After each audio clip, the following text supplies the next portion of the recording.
Unpin this one.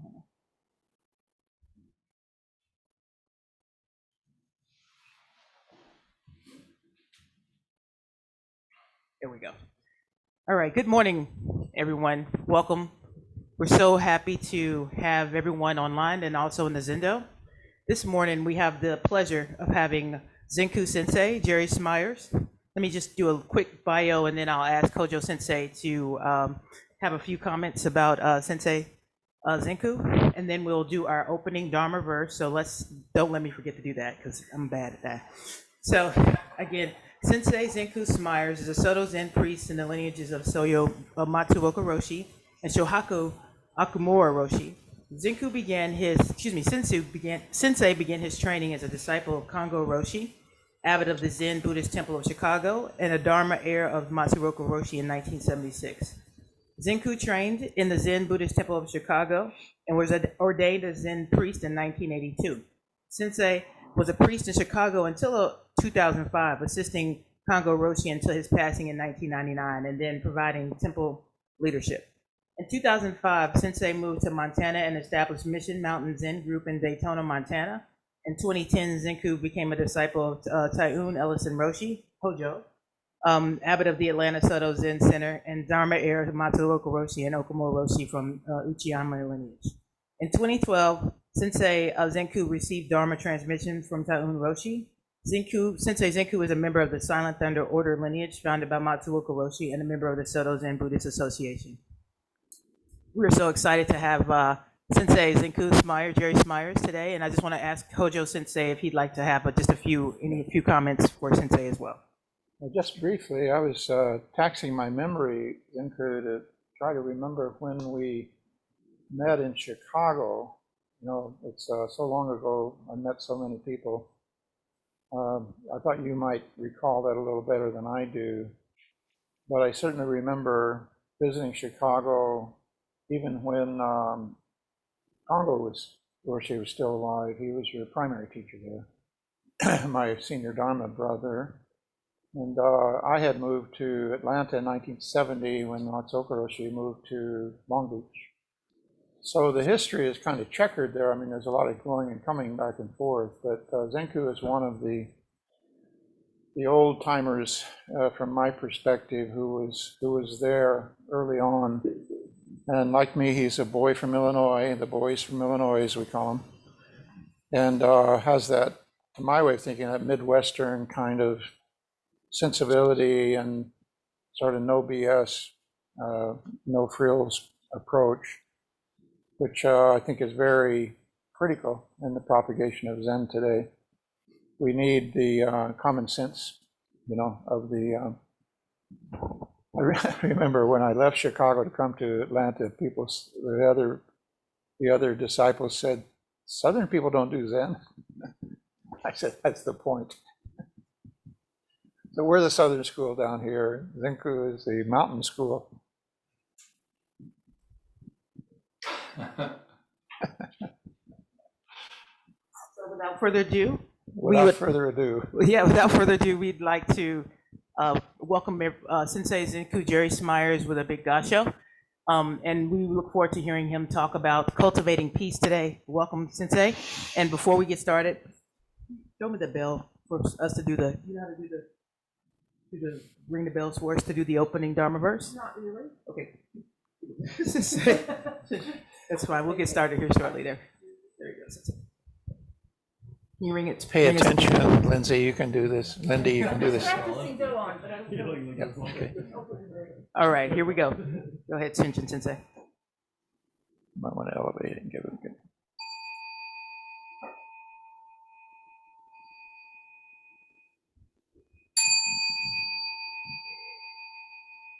The unsurpassed, profound, and wondrous Dharma is rarely met with, even in 100,000 million kalpas.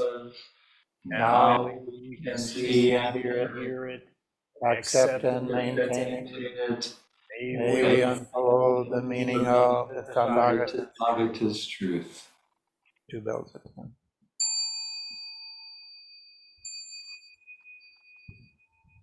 those two bells at the end are typically on the last sentence, and we do those, I think, because actually you, even in simple verses, you forget if you've done them 3 times. I know I have. I lose track. I think they send the signal that we're done. Time for Zenku. Stop. Okay, over to me. First, I want to say, so good to be with all of you. I enjoyed practicing together earlier this morning with everyone, and it's always an honor to speak at the Atlanta Soto Zen Center. Always, but especially on this occasion, I feel we're so close to Bodhi Day and Rohatsu that I'm very touched to be speaking with you today. I'm very happy to be speaking with you. I did want to say that Kango Roshi would be very happy to hear that Hojo is thinking of our school as the no nonsense school. One of my students sort of coined, which I kind of like. He coined the notion that Kango Roshi's, some of his talks, we should title, if we ever put a book out, call it Blue Collar Zen. Blue Collar Zen. So, no nonsense. So I like that. I like that. I think that fits. I think it makes a lot of sense. So I'd like to just kind of jump right in and kind of get rolling with the topic that I want to speak about. And so the title of my talk is Cultivating Peace. Cultivating Peace. And my subtitle to that is Waking Up to Our Life. Cultivating Peace, Waking Up to Our Life.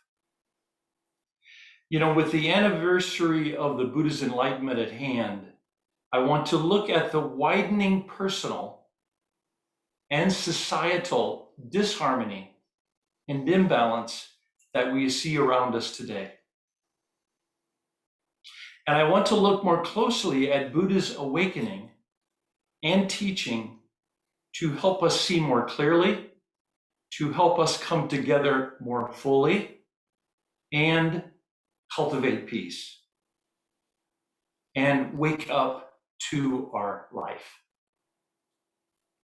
So I know that what I'm going to say next goes without saying, but just to put it in front of us, there's a lot of issues going on right now, both personal with us as individuals and societal.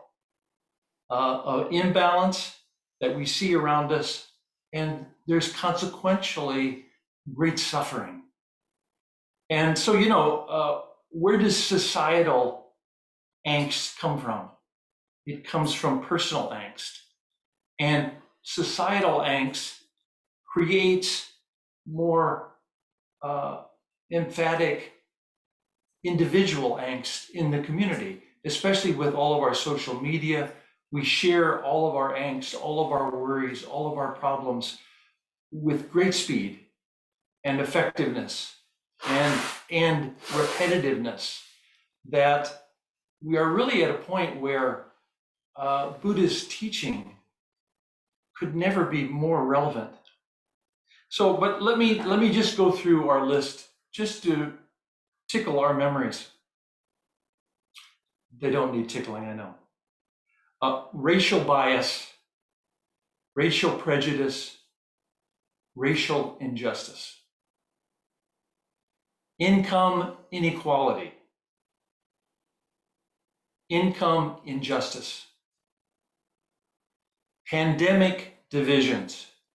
We can't even figure out how to come together to solve a pandemic that is monumental to us. Pandemic fatigue. We're all very tired. And the associated pandemic anxiety, which everybody is feeling, everybody is experiencing, and we see results from that. Probably the most pressing issue of our day is global warming divisions. And even though it is so compelling of an issue, we can't come together. We're so divided Does it really exist? Do we need to study it some more? Maybe it's this, that, and the other. And so we just can't come together to come up with any great solution for this pressing issue. Global pollution really follows right along with it. We have islands forming in the Pacific, in the Atlantic, of trash, where creatures are living and they're getting bigger. Yet we can't come together on a sensible plan to deal with this, to take care of our trash, let's say. Almost done. We have growing political intolerance. We're more and more divided all the time. Chances of compromise are becoming less and less because we're so divided. Compromise is unacceptable. And then finally, widening division regarding even understanding truth. What is real now? Who won the election? You know, as an example, I'm not picking on this, but you know, where are we at? What is going on? And think of all the confusion which begets suffering that is being created and amplified with this, you know, with our current circumstances. So, you know, the Buddha saw these delusions. He saw the subsequent suffering in his time. He saw that delusions as the cause of suffering he found prevalent and pervasive in life. So I'd like to just step back and review and look at Buddha's experience leading up to his awakening. You know, it all spawned from this very idea of why do people suffer? You know, he saw old age, he saw sickness, he saw death, he saw general unhappiness all around him, even though his father tried to keep him very satisfied in the lavish palace in which he lived. But nonetheless, he discovered this and found this, and it was very penetratingly unsatisfying for him. And this built and built until finally, you know, he was a very sensitive person, obviously, the historical Buddha. This idea of why do we suffer? Why do humans suffer? Was the most compelling issue that drove his intensity, which ultimately led him to leave the palace in the night. And he started to look for teachers that he could study with to help him understand this problem and overcome it. But this was to no avail. This was to no avail. He also took up the ascetic practices, where you basically play down, you don't eat properly, you basically weaken the body. And the idea is, as I weaken the body, I'm going to enliven the spirit.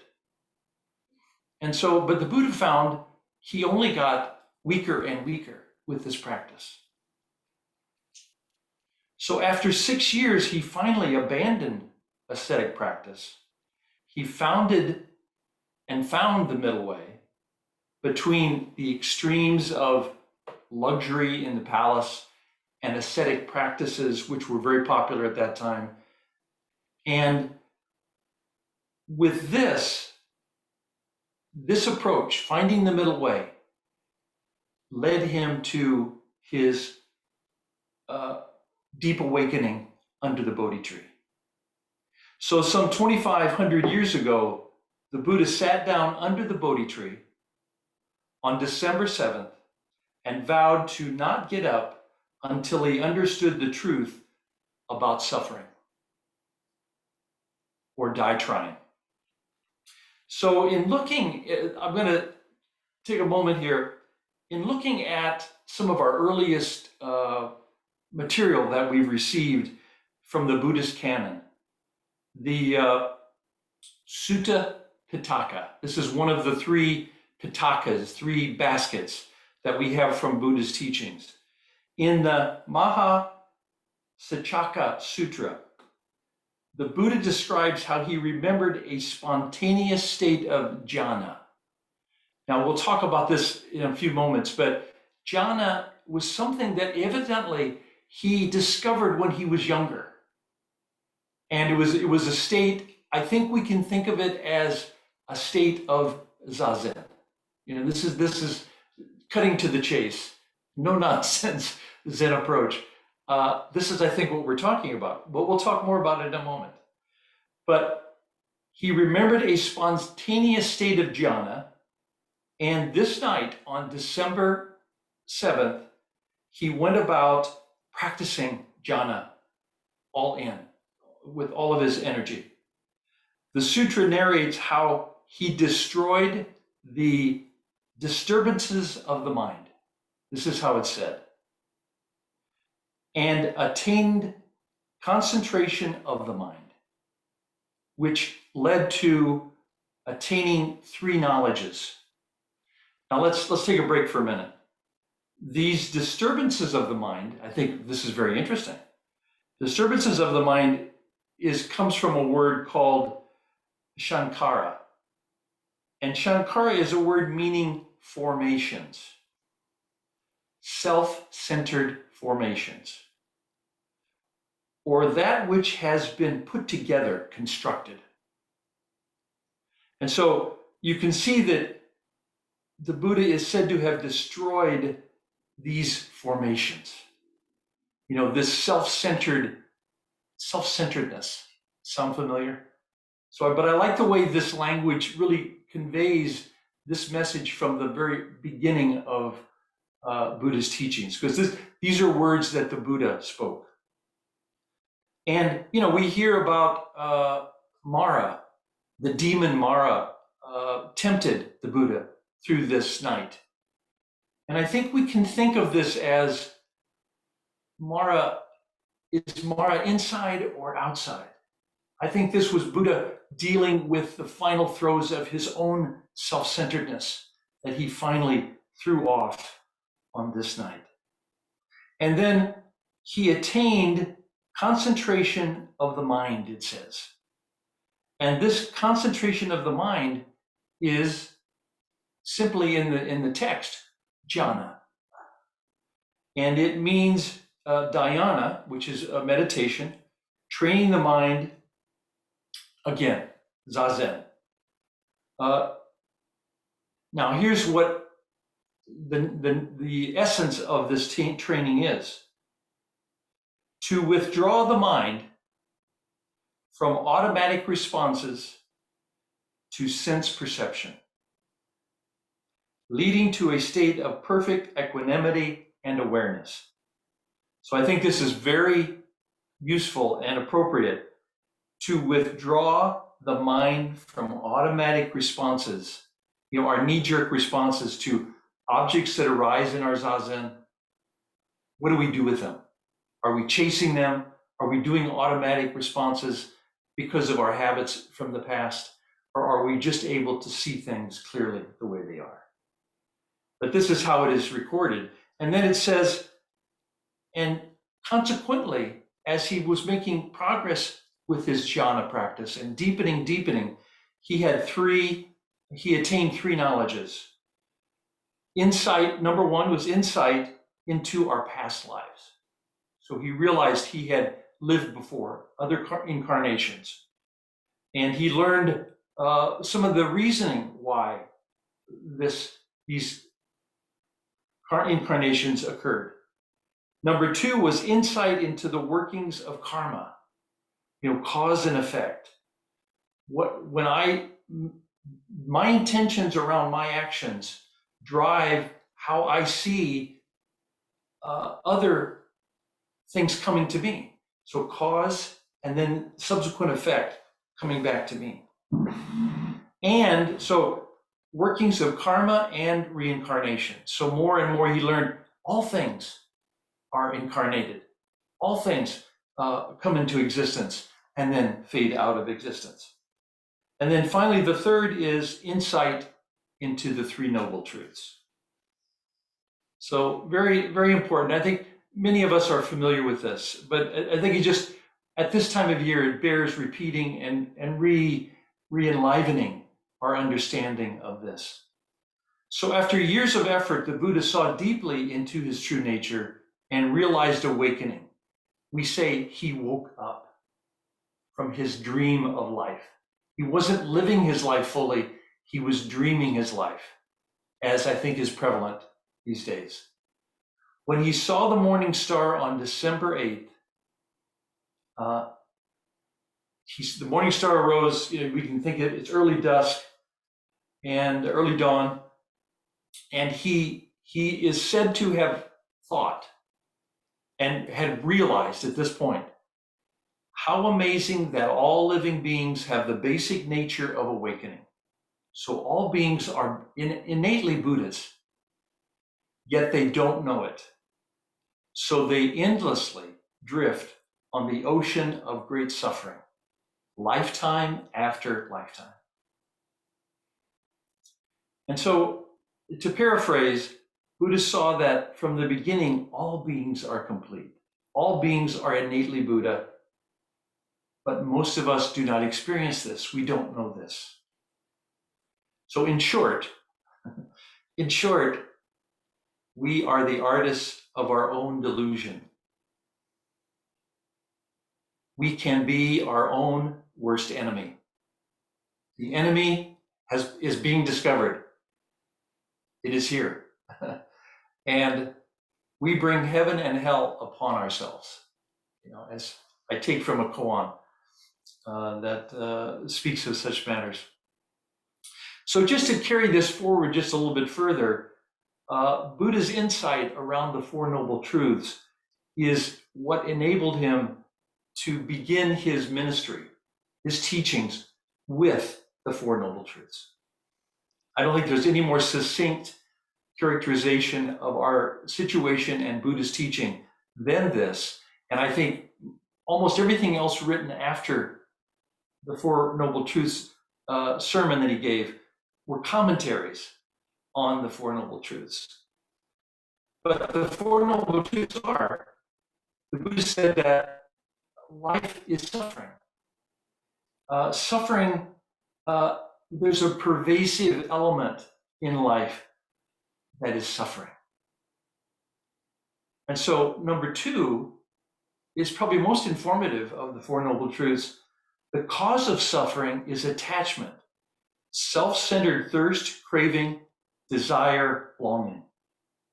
The three poisons of greed, hate, and delusion bind us to the world of suffering. Our own self-centeredness, our own intensity around, I want things my way. I want people to understand that I understand it correctly. So please understand what I'm saying because that's right. On and on it goes. And it gets very complex the more this is compounded. So ultimately, attachment to self is the cause of this suffering.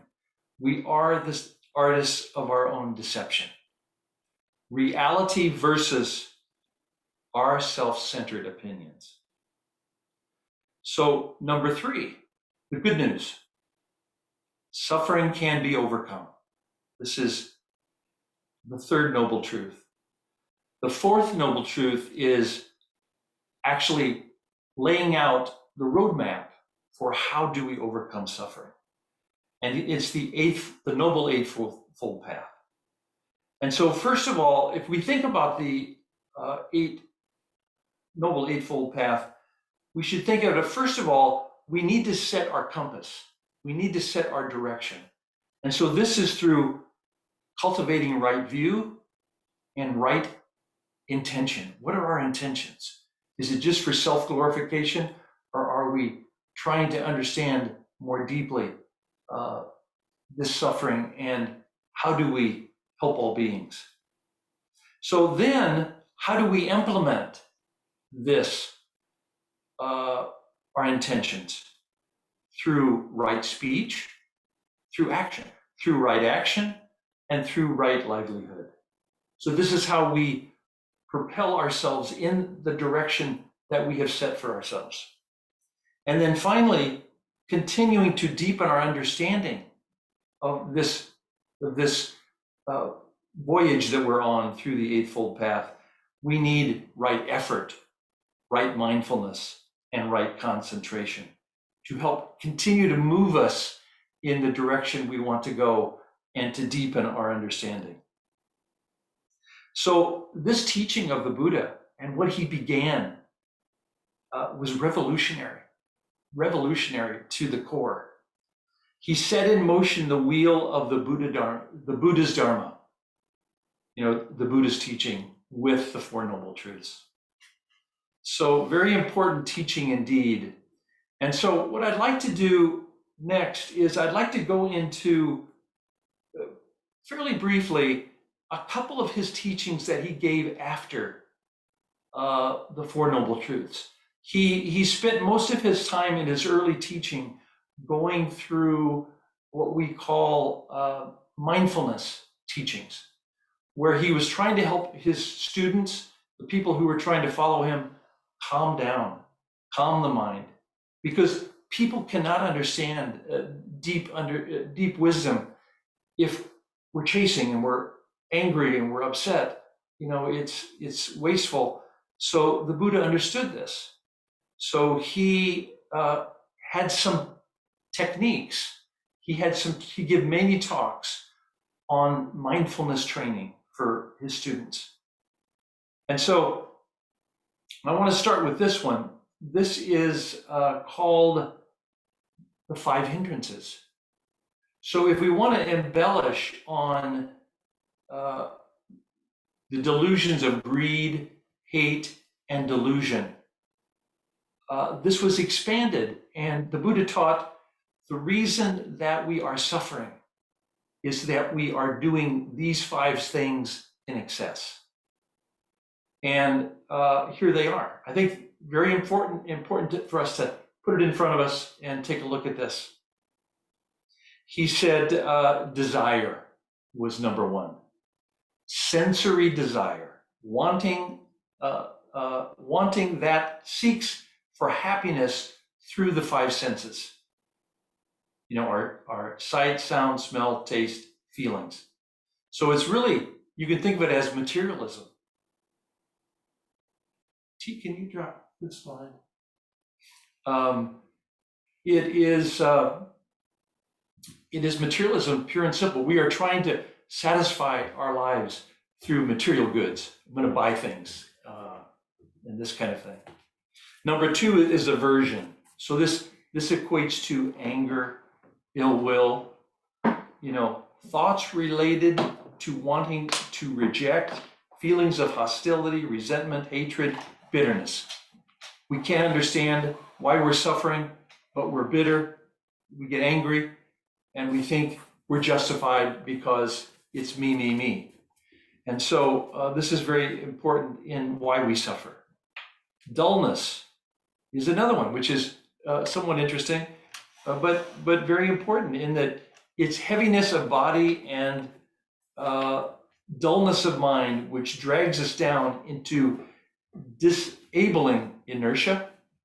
And this really equates to depression, which we know is very prevalent nowadays, given all the issues we have. Number four is restlessness or worry. Worry is a big issue that brings us great suffering. Inability to calm our minds. We're incessantly going over and over and over and over in the mental thinking mind to try to solve problems, which just get exacerbated with our over and over and over approach. Finally, the last one is doubt. Lack of conviction or trust, lack of self-confidence. So I do think this is very important that we, through our monkey mind and through our unstable mental situation, self-confidence is eroded. Remember Masaoka Roshi, how do we know that we're making progress in Zen? No, why are we practicing Zen? Confidence in everyday life. Letting go of everything that's eking away our confidence and allowing our innate confidence to manifest. So in our Zen practice, important to cultivate good mental habits in our meditation practice. So this is why we're cultivating letting go of all of these things in our Zazen. So on the other side, the Buddha taught us at this time several techniques on how do we practice and let go of these things. How do we practice letting go? Now that we know that these are the core issues. And so he taught one of probably the most powerful teachings that he gave, and one that is seen the most in other sutras over time. Later on, he spoke more about it, was something called the 7 factors of awakening. And so I want to talk about this a little bit. And so I think this is very interesting. He talked about the 7 factors of awakening as the 7 limbs of the Bodhi tree, Buddha's awakening tree that he sat under when he became enlightened. He says 7 limbs of the Bodhi tree, factors of enlightenment. So that's what we are looking at right here. And so these are meditation practices that we should cultivate that help us let go of our self-clinging, our self-centeredness. And as we know, practice is the key word. It's not that we can sit down and either we can do it or we can't. I've had students say, oh, I can't do that, so I can't practice in. But no, this isn't it at all. We practice always because we always need more practice. We're always working in the direction of getting better, letting go of self-centeredness more and more. So these teachings of the Buddha are more about the process of the mind than the content. How does the mind work? What are the key aspects? Not just the content of our thinking, but the full dimension of mind, the flow of mind, the various ways the currents of the mind get caught and constricted, the way that the mind can be unencumbered and freed. So this is what we're talking about with the 7 factors of awakening. Cultivating wholesome, natural mental formations. And so in brief, the 7 factors are mindfulness, discernment, diligence, ease, interesting, ease, joy, concentration, and equanimity. So let's take a look at these a little closer. And while we are thinking about these, let's think about it relative to your Zazen practice, and bring the relevance of this to your Zazen, and obviously to your life. But let's think first about our core practice. So first is mindfulness. And what does mindfulness mean? Mindfulness means, very simple, looking at what is really happening. I like how simple that is. Look at really what is happening. Remembering, not forgetting where you are, what you are doing, who you are with, all relationships with people and objects that may be arising. Just being with, just experiencing, fully showing up, being present. This is mindfulness. Mindfulness arises based on context of our circumstances. So different circumstances, we have a different mindfulness experience, but we're still being mindful of this present moment. becoming aware of objects that arise and seeing that what we are doing with them. I think this is one of my favorite things to tell students. This is what we're doing in Zazen. We're watching objects arise because of our five senses and the thinking mind. And now the question is, look and see what you're doing with them. And are we just chasing and following trains of thoughts, telling stories to ourselves, trying to entertain ourselves? This is where we run astray from reality of the present and create suffering. Our breathing, walking, movement, feelings, and the phenomenon around us are all parts of the relationship as our mindfulness arises. And a couple things I just want to mention is the Buddha taught many, many, many things around mindfulness. There's a wonderful teaching on the 4 foundations of mindfulness that I encourage you to take a look at. But in brief, it is teaching on mindfulness of the body when we're practicing, mindfulness of our feelings. How are we feeling? Good, bad, confusion. Mindfulness of the mind, different mental states.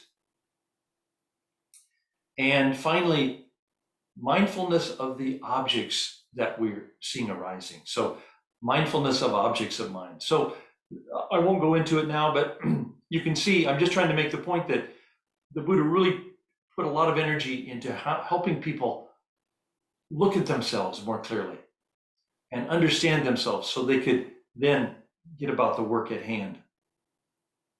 So another one is that he gave a whole teaching on the full awareness of the breath, Sutra. And so that is the idea around mindfulness. The next one is discernment. So this is, usually we think of discernment as investigation of phenomena. We're trying to discern what's really going on here. So looking deeply beyond self-centeredness and beyond the thinking monkey mind. Often we think that discernment means prove something or validate a theory, something like that. But that's not what we mean discernment here. Discernment here means allowing reality or allowing things to reveal themselves. This is very important in Zen practice. This is very important for us. We need to, when we sit in Zazen, we're not thinking about what's going on. We're allowing reality to reveal itself to us. The old notion that in prayer, we ask for help from the universe. In Zazen, we listen for the answer. We listen for the universe to talk to us. So this is what discernment means. It kind of means enlivening our mindfulness. We're listening. We're listening, not with any axe to grind, not from a self-centered standpoint, but we're listening to more keenly understand what the universe has to say to us. So going beyond the self-centered thinking mind is the discernment. Dogen, wonderful. I think Dogen's statements that I'll read next go right along the line with this. You remember in the Genjo Koan, Dogen says, conveying oneself toward all things to carry out practice enlightenment is delusion. So me projecting myself on the universe to carry out practice enlightenment, I'm just deluded. I'm creating delusion. Rather, all things coming and carrying out practice lives through the self. So all things coming together, validating our interdependence as the Buddha, which is one of the Buddha's things that he learned the night of his awakening. This is realization. All things coming and carrying out practice enlightenment through the self is realization. So allowing the universe to inform us. Those who greatly realize delusion are Buddhists. Now, the more we deeply understand how deluded we are, this is awakening.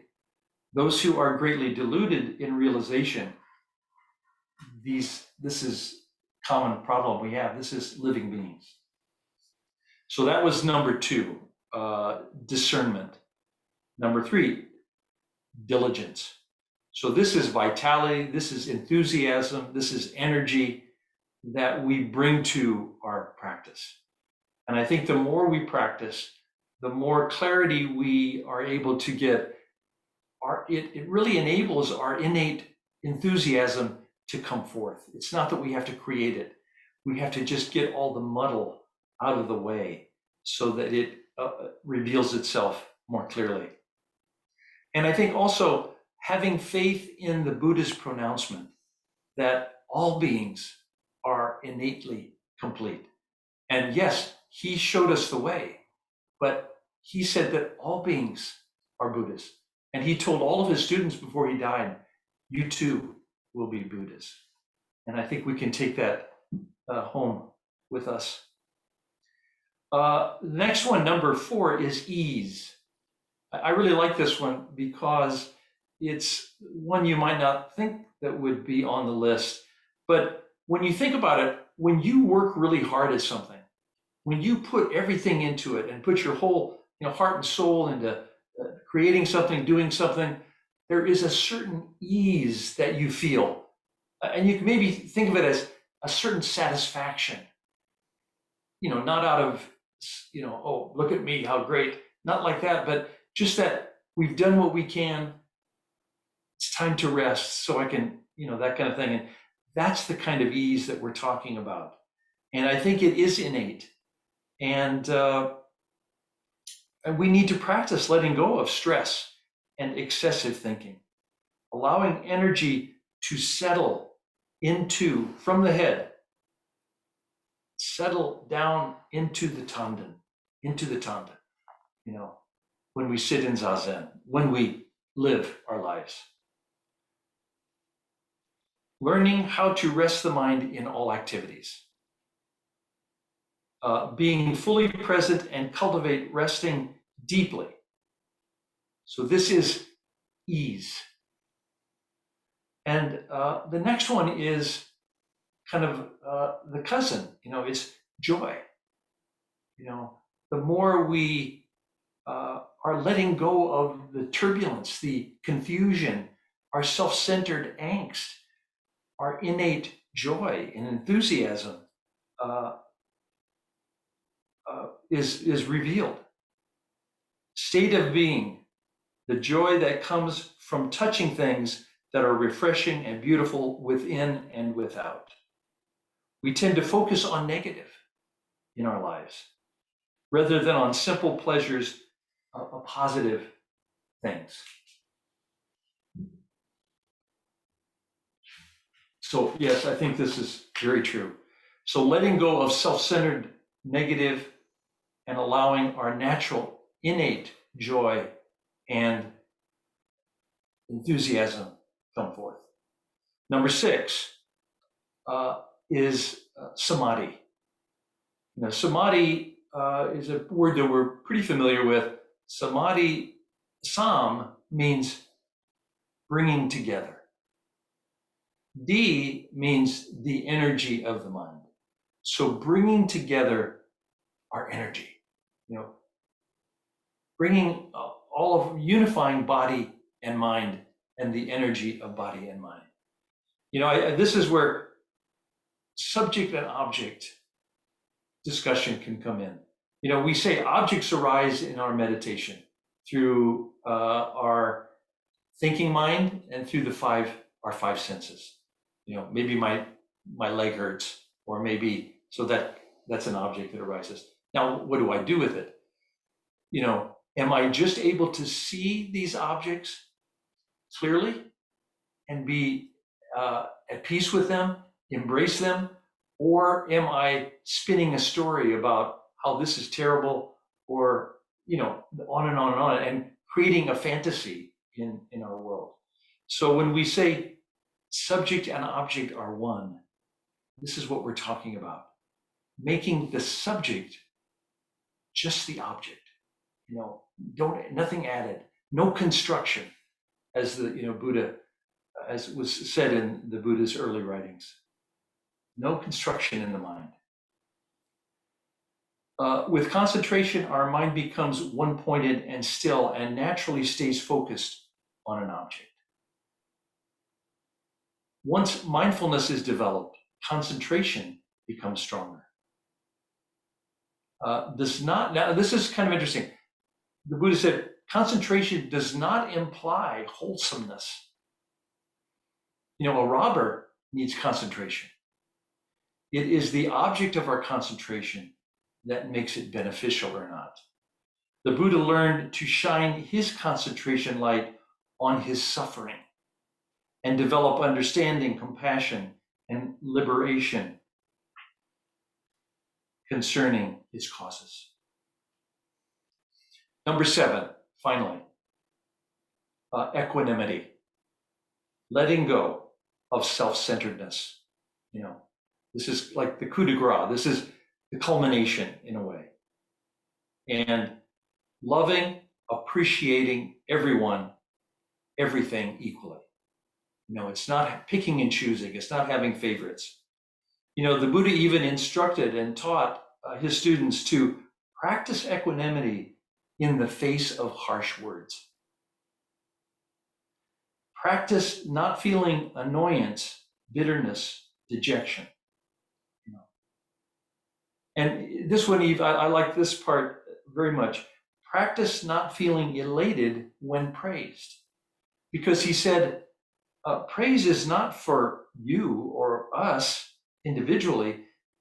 It includes parents, teachers, friends, all forms of things. We understand that we are not a separate individual, even though we like to think we are sometimes, but we are a collective of our interdependence. We exist, yes, but we exist as an interdependency with everything else. So for us to take credit and to make it shine my ego, oh, how great I am, is such folly, And so to learn that through equanimity is very important. When we transcend our self-centeredness, our compassion will contain equanimity, knowing that we and all beings are truly one. So to kind of bring us home now, I would like to say that these 7 factors or limbs of the Bodhi tree, if mindfulness is developed and maintained, the investigation of phenomenon will meet with success. Joy and ease are wonderful feelings nourished by diligence. Concentration gives rise to understanding. When understanding is there, we go beyond comparing, discriminating, and reacting, and realize letting go. Those who arrive at letting go of self-clinging develop deep compassion and understanding. The Buddha said, practicing the 7 factors of awakening lead us to awakening to our true nature. It reminds me of Dogen's comments around Zazen is a complete expression of our true nature. He would say 10 minutes Zazen, 10 minutes Buddha. Our Zen practice embraces all 7 of the awakening, all 7 factors of awakening, on and off the cushion. This cultivating peace in ourselves and the world, thus cultivating peace in ourselves and the world around us. This is one of the greatest gifts that we can give, enabling us to wholeheartedly stand in the middle of our life and embrace it fully. and take care of the challenges we face more skillfully, and help us wake up to our life. So I think I'd like to stop right about there. And I want to reach out and see how that landed. No, I'm just kidding. I just want to see how, what comments, questions, anything that folks have to say about that. And I kind of want to, the backstop on this for me is how do we move forward? You know, first individually and societally. I'm just curious as to any comments about the talk, but anything about that would be great. Anything? Again, folks, raise your hands, come off of mute, and just start talking. So thanks so much. And I see Kushin, he has kicked off. Thank you so much, Sensei. I was just trying to hold on to what was going across my mind, but I think your talk today really re-emphasizes and strengthens the notion of our mindfulness, our no-mind approach. And I was allowing myself to think throughout your talk about the relationship to peacemaking or being peaceful. And it seems it's so less about us trying to drive ourselves to peace, but allowing that peace to well up within us, which then speaks to the practices the Buddha laid out for us to follow in our life and in our practice. So no particular statement, but I just wanted to thank you so much for helping ease our way into this practice of leaving self-centeredness and realizing the peace to flow within all sentient beings. Thank you so much, Sensei. Yeah, I think that's a very central point. I so agree in that we always think, you know, it goes back to, we always want to project ourselves on everything. You know, I know the answer, and I think the Buddha's message and the Buddha's teaching is that just keep letting go of that, and you will find your voice. You will find the right action more organically, you know, more naturally from this information, from this interdependence. And I really feel like that is the message. It does not, you know, nobody should be confused and think this gets us off the hook. By no means, by no means. This only gives us more responsibility because we are Zen practitioners. We are cultivating, getting rid of our self-centeredness. Now we really need to get about the work at hand, but from a you know, a very grounded space. Any other questions, comments? How about in the room? Here we go. Bokyo.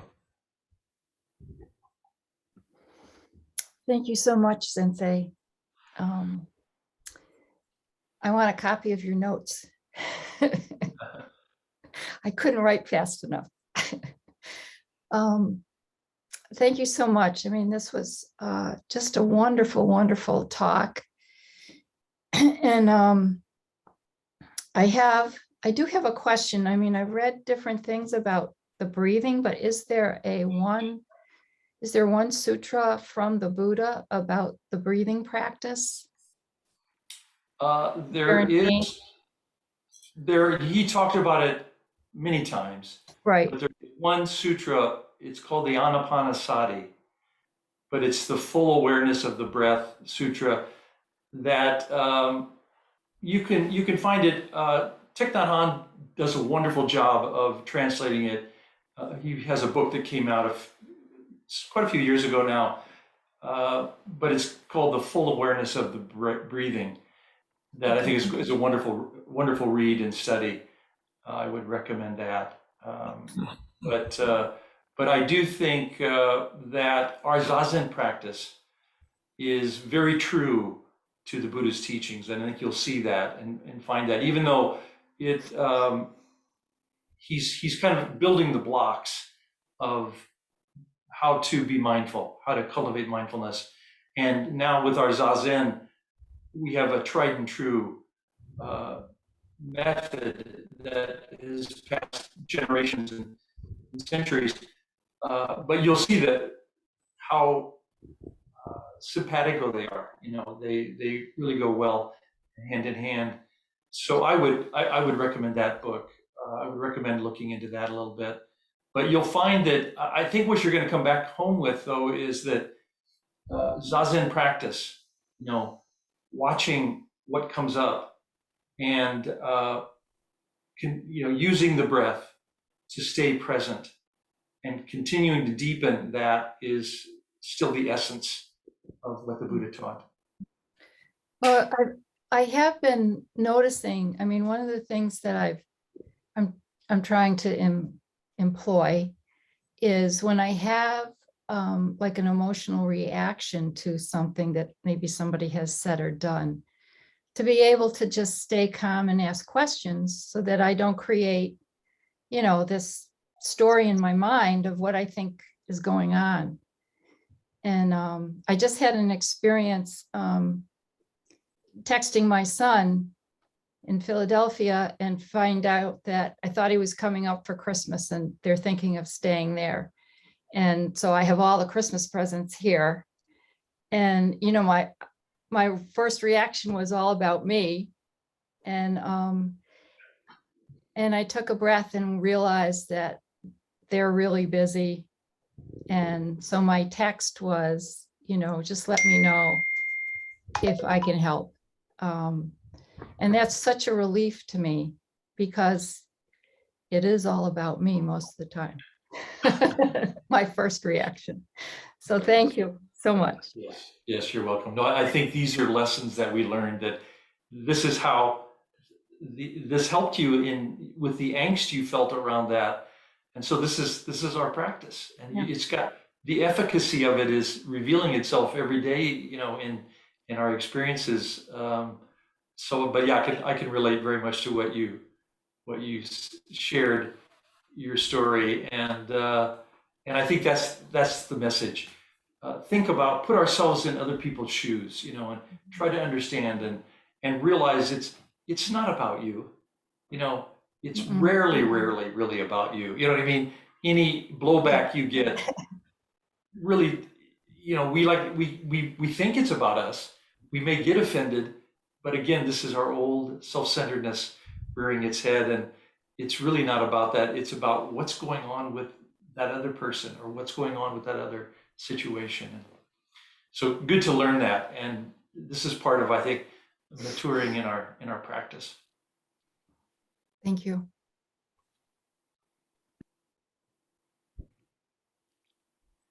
Sensei Zenku, this is Fusatz in the Atlanta Center. So Agasho, thank you so very much for this talk. It's so relevant to the now, and I'm always, as you know, always looking for how the Dharma impacts the current environment in our current lives. So I really am so grateful that you talked about this and the Buddha's roadmap for us to really use for things that arise in our lives. So one of the things that when you were talking, and it's something that I have been working on, is discernment. And I love the way that you really talked about discernment and moving out of the egolessness of it, letting go of the self-centeredness of everything, and how that really, even when you're trying to discern something, how the mind and how we want to just bring it back into our own perceptions and our delusions of how we want to kind of shade everything with our own view. So I really appreciated that comment as well. And then I bring it back to the comment that Hojo talks about all the time, is sitting still enough long enough. And what I'm finding in my own personal practice too is I have to sit long enough to be able to work with some of the pain that arises. And is that my mind, you talked about it, getting distracted on creating the narrative about it, wanting to run down the street to grandma's house and back, But I really appreciated the comments of bringing it back and staying with what arises, because that's something that is constantly arising in our practice. So I really appreciate your teaching today, your comments, just kind of kicking off of what Kushin already said. But again, in this time of Rohatsu, bringing the teachings back to life, especially in the midst of all the things that are going on currently. And you mentioned the laundry list of things that we're dealing with, but it really just gives us the foundation to work with. And you talked about how things, what can we do? And I think you stated it so perfectly, is the roadmap.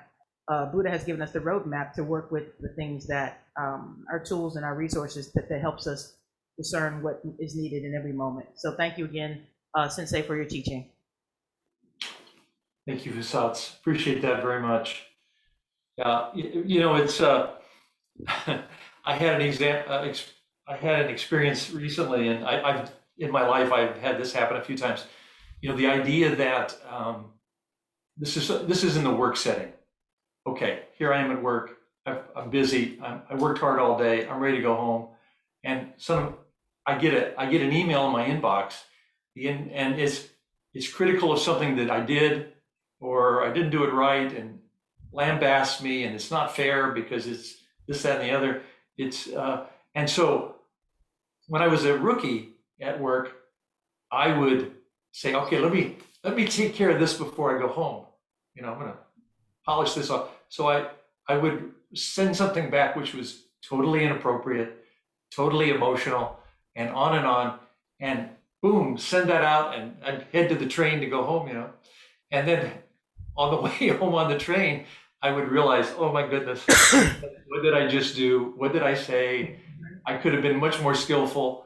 And by the time I come back in the morning, what was kind of a molehill that I saw was a big problem. Now I had really created something.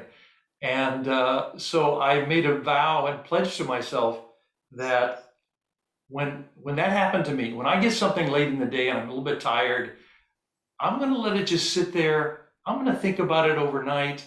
I'm going to come back fresh and be as positive and as healing and as, this kind of thing as I can be, constructive. And so I feel like that is something that we can all do around a lot of different circumstances, is take a breath, and try to understand not just how I'm responding inappropriately probably, but what is that person going through? And I think this really helps us understand each other and helps us more and more and more understand this interdependency that we don't really understand at first blush because nobody really talks about it except us Buddhists. That's a little bit short probably, but anyway, I think it helps us get bigger and bigger and bigger in our understanding and compassion. So anyway, thank you for your comments. Any others from anyone? Oh, I see two hands. I think I saw Katsuru first and then Matt. Thank you, Zenku Sensei, for your talk this morning. I was really struck by one particular sentence. The more we understand our delusions, the more awake we are. That's very helpful for me to reframe some of my experience during meditation. Because what I tend to do when I see my delusion is feel negatively about myself for having the delusion. But you're suggesting that no, that this is what we need to be doing, is seeing it and then working with it in such a way that it doesn't cause suffering. So anyway, I just wondered if you had another comment on that, and thank you again for your talk. You bet. Yeah, no, I think that's a really great point you bring up, because the things that disturb us the most even, but the things that disturb us in general, these are the things that we need to investigate. These are the things that are at the root of our problems. And so rather than when we start saying, oh, let's say negative things come up, maybe we put ourselves down a little bit and we're a little discouraged by it, or however, this is just continuing to do what we've always done. And that's why those issues are so poignant for you and for us, in general. So I think for us to be able to turn things around a little bit and not just see our problems that come up as, oh my gosh, how am I going to deal with that? Another and this. No, look at it as if, what is going on? What is in that is upsetting me? Let's look more closely at this. How can I look at this and understand it more deeply? Because, like I say, it's not about me, even though I made it about me. How do I unwind that ball of twine that I've been winding for who knows how long around? This is how I process that kind of information, but I guess what I'll say at the end is, those things that trouble us the worst and give us the most angst, those are the greatest gifts. We should think of those as the most precious things, so that we can really try to understand that more deeply and resolve it.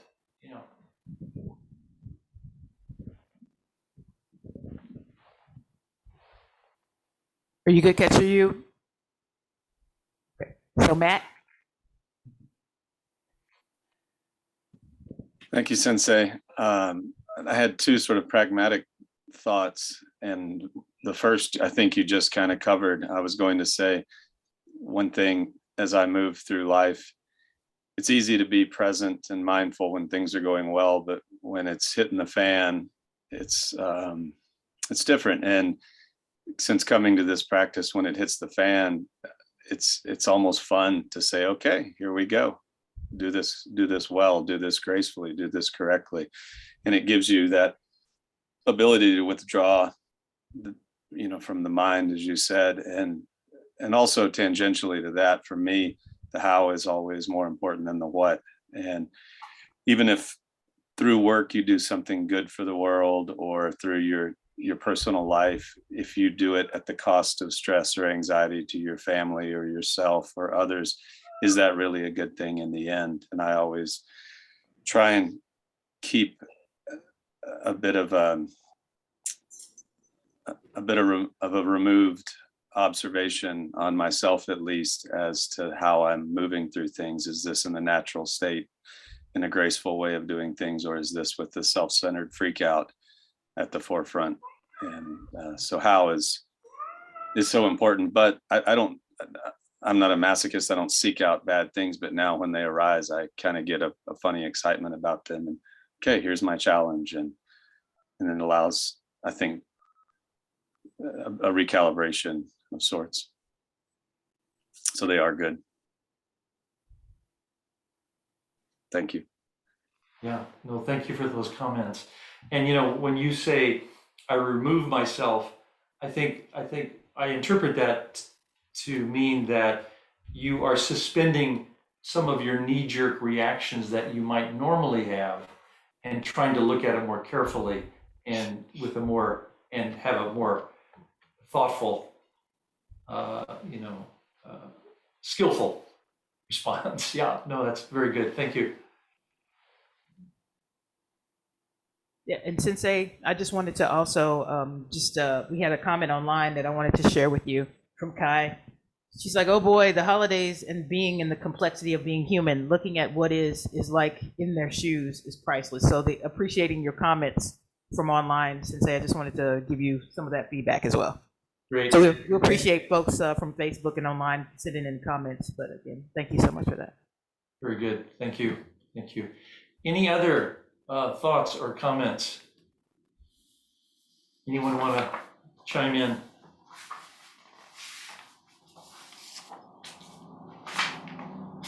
Hojo Sensei, Shinjin Sensei, any thoughts or comments? I had a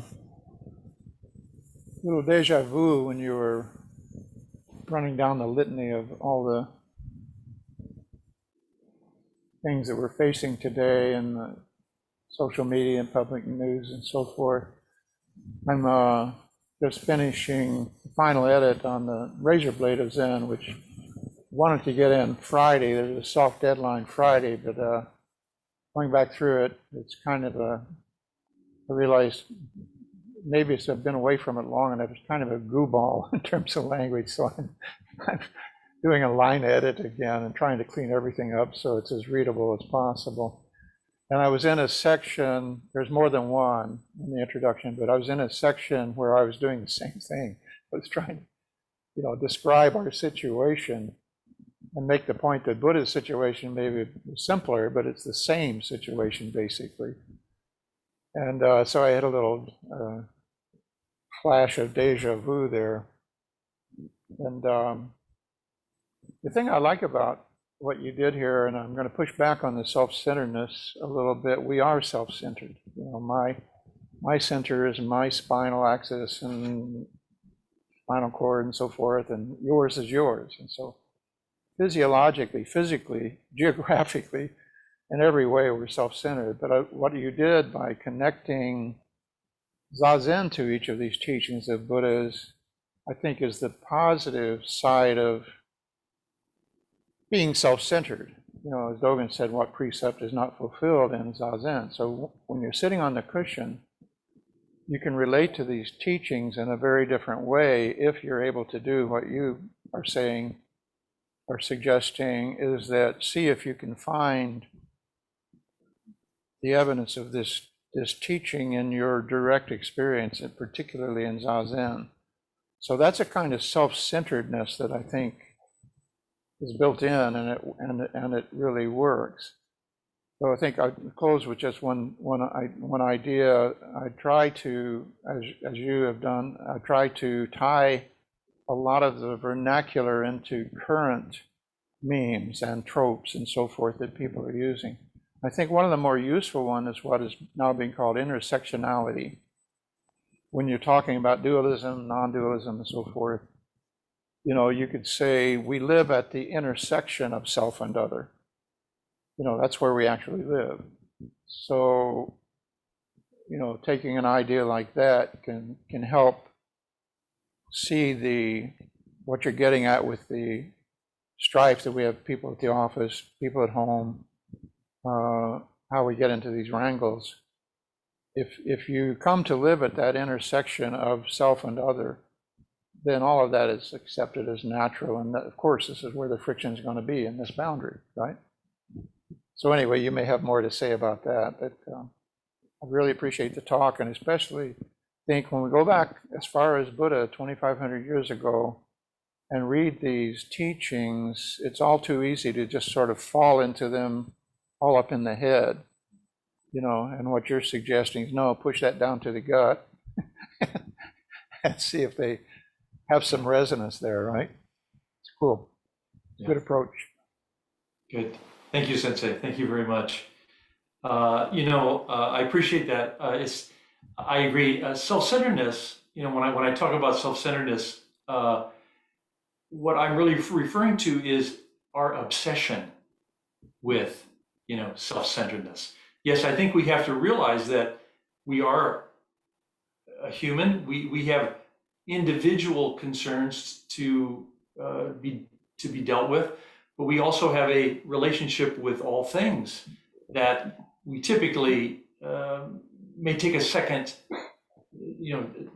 take a back seat to the primary. And so I like this intersection idea because we have both.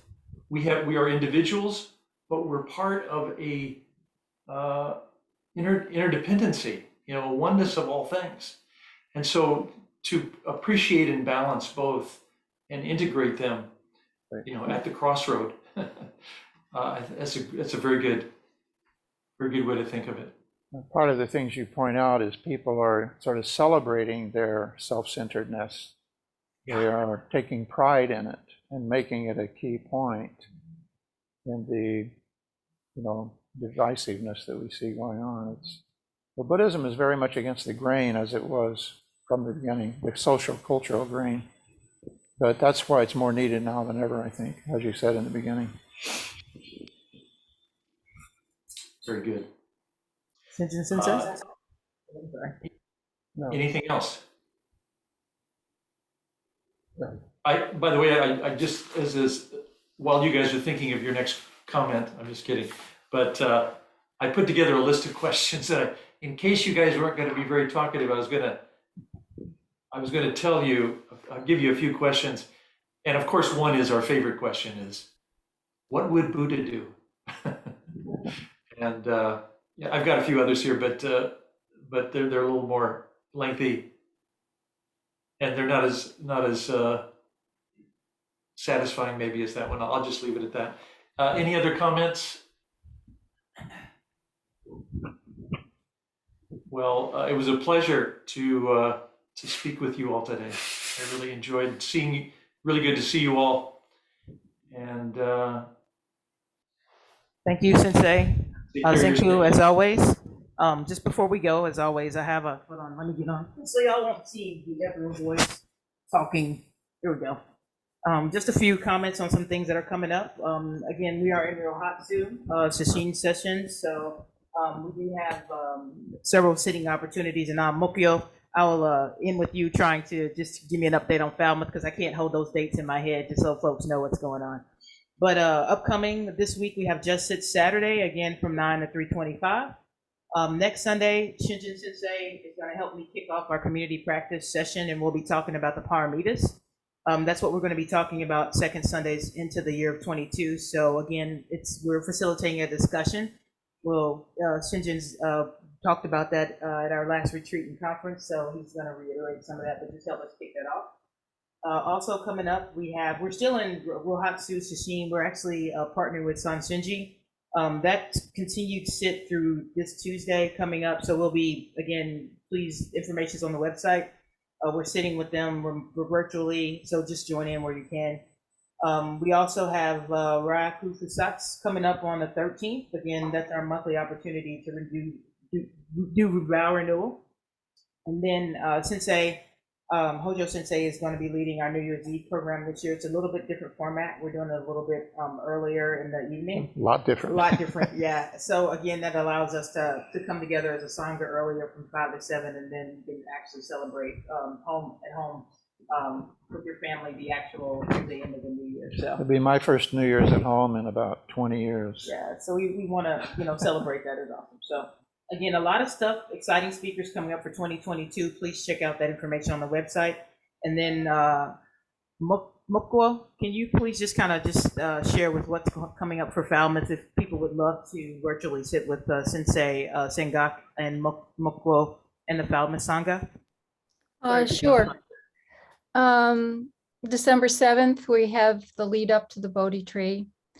December 10th is a Friday. We're going to sit in person overnight, 6:30 p.m. to 6:30 a.m. And at 6:30 a.m., we're going to have the first turning of the Dharma wheel, which will be on Zoom if you'd like to join us, tired as we will be.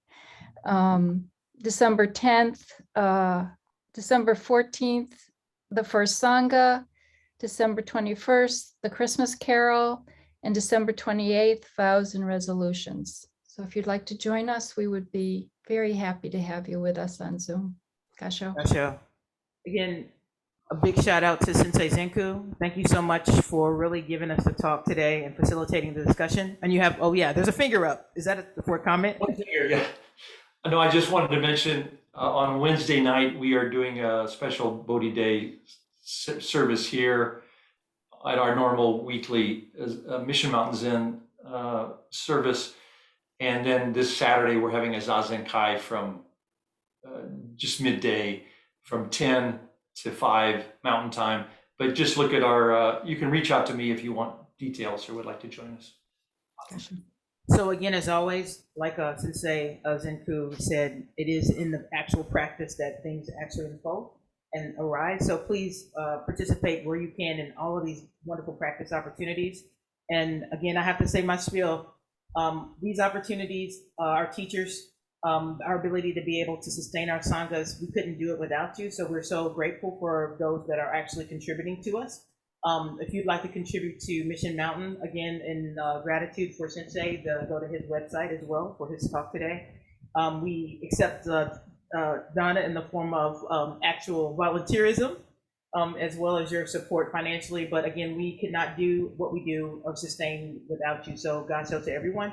Thank you so much. And then we'll do our closing verses. And Sensei Shinjin, I think he has the God show everyone. Thank you so much. Sure.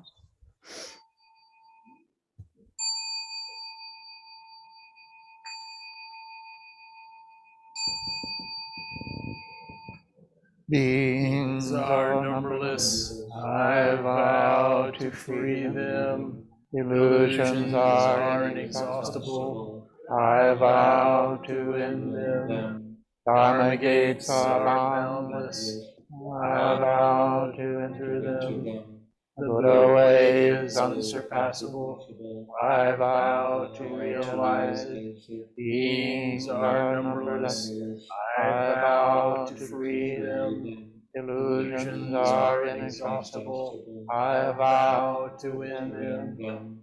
Dharma gates are boundless, I vow to enter them. Buddha way is unsurpassable, I vow to realize it.